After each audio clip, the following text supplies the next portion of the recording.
Fala pessoal, sejam bem-vindos a mais uma aula. Nessa aula nós vamos falar das operações envolvendo fazores, né? Que são números complexos, que aí eles vão representar o quê? A magnitude e o ângulo de fase de um sinal. Bom, as principais formas, né, de representar um fazor. A primeira é a forma retangular. Z vai ser igual à parte real do número complexo mais j e y, que vai representar a parte imaginária. A outra forma é a forma polar, que eu tenho a amplitude ou magnitude, e também eu vou considerar o ângulo de fase, eu vou colocar θ. E a terceira forma, eu considero a magnitude, e aí a forma exponencial, né? Euler, elevado a j, o ângulo de fase. Então, nós temos essas três formas: retangular, polar e exponencial. Nessa aula, nós vamos falar das operações envolvendo os números complexos, os fazores. As principais operações, né? Adição, subtração, multiplicação e divisão. Nós vamos entender como a gente pode fazer isso, né? É uma dúvida que muita gente tem. E vamos entender, né, como a gente faz, né, as outras operações também. Bom, vamos considerar dois números complexos. Eu vou primeiro colocar eles na forma retangular. Então, eu vou ter Z1, sua parte real x1, mais a parte imaginária jy1. E o segundo vai ser Z2, parte real x2, mais parte imaginária jy2. Como a gente vai fazer a operação de soma? Então, aqui, somando os números complexos. Z1 mais Z2. Pessoal, é que nem aquele negócio lá que a gente vê no colégio, de somar número com número, letra com letra, né? A gente não vai somar parte real com parte imaginária. A gente não vai considerar um só. O número complexo ele é composto por duas partes.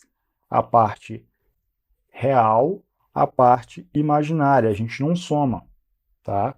Então, vamos lá. Parte real. x1 mais x2 mais y1 mais y2. Pronto, a operação de soma é assim. A gente soma parte real, parte imaginária com parte imaginária. A operação de subtração, a mesma ideia. x1 menos x2. Parte imaginária. y1 menos y2. Agora vamos para as operações de multiplicação e divisão. Porém, dessa vez eu vou colocar os números complexos na forma polar. Então, Z1, eu vou considerar a sua amplitude ou magnitude, R1, e o seu ângulo de fase, θ1. Z2, eu vou aplicar a mesma estratégia. R2, ângulo de fase, θ2. Na multiplicação, Z1 vezes Z2, eu vou multiplicar as amplitudes, R1 vezes R2, e no caso dos ângulos de fase, eu vou executar uma operação de soma, θ1 mais θ2. Na multiplicação, eu vou fazer dessa forma, multiplicar as amplitudes, e no caso dos ângulos de fase, eu vou executar uma operação de soma. Agora, a operação de divisão. Por exemplo, Z1 dividido por Z2. Magnitude ou amplitude de Z1 dividido por amplitude de Z2. E os ângulos de fase eu vou fazer θ1 menos θ2. Vou executar essa operação de soma. Tipo assim, θ1 está no numerador, θ2 está no denominador. Eu quero representar, né, estou fazendo uma operação de divisão entre números complexos, entre fazores, eu vou fazer o quê? θ1 menos θ2, tá? Se θ2 tiver um sinal negativo, então a gente vai ter que fazer ali menos com menos e resultar em mais. Ponto importante, antes da gente seguir para as próximas operações. Dica: se você for executar uma operação de soma ou subtração entre fazores, eu recomendo que você tenha esses dois fazores na forma retangular. Vai ser muito mais prático para você. Se você for executar uma operação de divisão ou multiplicação, passe esses fazores para a forma polar. Vai ficar muito mais simples. Tipo assim, se a gente tem os fazores na forma retangular, quer fazer uma multiplicação entre eles, nossa ideia é fazer ali a propriedade distributiva, ou a propriedade do chuveirinho, né? Multiplicar ali, fazer fazer esse tipo de multiplicação e somar quando for necessário. Porém, nem toda situação isso vai ser, vamos chegar ao valor correto, tá, pessoal? Então, operação de soma, passe os fazores para a forma retangular. Operação de subtração também. Operação de multiplicação ou divisão, passe os fazores para a forma polar. Continuando, as outras operações, nós temos o inverso, que aí é 1 sobre um número complexo, Z1, por exemplo. Então, o que nós vamos fazer? 1 dividido pela amplitude, né, de Z1, e aí nós vamos fazer o seguinte, seria 0 aqui em cima, menos θ, né, de Z1. Então, nós vamos fazer assim, menos θ, 1. A gente continua tendo que fazer essa, tipo uma subtração, mas só que a gente não tem um segundo elemento, seria 0 menos θ1, né, que aí no final seria o quê? Menos θ1. Raiz quadrada. Raiz quadrada de um número complexo. Eu vou aplicar a raiz quadrada, vou colocar aqui mais em cima para a gente ver. Vou aplicar a raiz quadrada sobre a magnitude. Está parecendo uma raiz quadrada de uma raiz quadrada, mas aqui é um R, tá, pessoal? Magnitude, representando a magnitude. E o ângulo de fase, eu vou fazer o seguinte, θ dividido por 2. Vai ser essa a ideia aqui. Agora uma que deixa muita dúvida, né, que é o conjugado complexo. Conjugado complexo.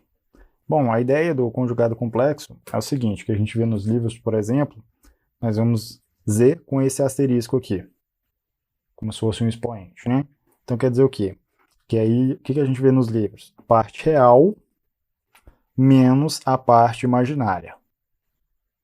O que eu pensava anteriormente? Que toda vez que eu visse o conjugado complexo, eu teria que deixar a parte imaginária negativa. Se já tivesse negativo, tudo bem. Se não estivesse, eu passava, colocava o sinal menos aqui, para a parte imaginária. Mas não é assim que acontece. Quando a gente vê esse conjugado complexo aqui, sobre um determinado fazor, o que a gente tem que fazer? A gente conserva o sinal da parte real e inverte o sinal da parte imaginária.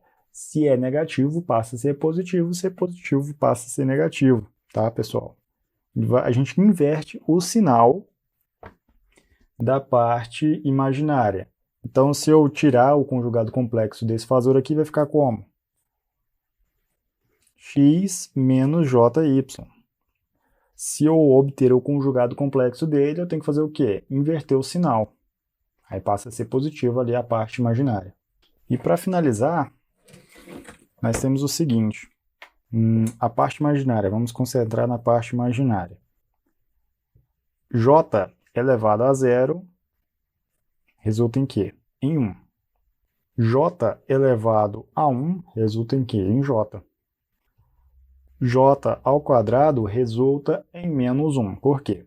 Se eu tenho raiz quadrada de menos 1, raiz quadrada de menos 1 representa quem? J. Se eu tenho raiz quadrada de menos 1 elevado ao quadrado, ou seja, j elevado ao quadrado, eu cancelo e sobra quem? Menos 1. Cancelo aqui com isso aqui. Sobra menos 1. J elevado ao cubo é o quê? J ao quadrado vezes j elevado a 1. J ao quadrado é menos 1. J elevado a 1 é j. Então sobra o que para a gente? Menos j. J elevado à quarta. Daqui para frente as coisas só se repetem, tá, pessoal? Reinicia, né? Um processo aqui. É j ao quadrado vezes j ao quadrado. J ao quadrado é o quê? Menos 1. vezes menos 1 resulta em quê? Em 1. Então, volta para cá. Se eu fizer j elevado à quinta, vai ser j elevado à sexta menos 1, j elevado à sétima menos j. Aí vai repetindo. Isso é importante porque muitas das vezes, por exemplo, nessa operação aqui de propriedade distributiva, a gente vai chegar aqui, ó, não nesse caso aqui, tá, pessoal? Eu desenhei errado. Na verdade, seria uma propriedade distributiva entre esses termos aqui, ó. Então, vai chegar aqui, nesse momento aqui, y1 vezes jy2. Então, em um momento, eu vou chegar aqui, ó, j elevado ao quadrado. E aí eu vou ter quem? Menos 1. E é isso, pessoal. Na próxima aula, a gente vai fazer a conversão entre fase... E é isso, pessoal. Na próxima aula, nós vamos falar sobre a conversão entre a forma polar e a forma retangular. Então, te vejo lá. Outra coisa muito importante, ative o sininho para receber notificações de novas aulas, se inscreva no nosso canal e também curta esse vídeo, né, para impulsionar ele cada vez mais. Muito obrigado e até a próxima aula.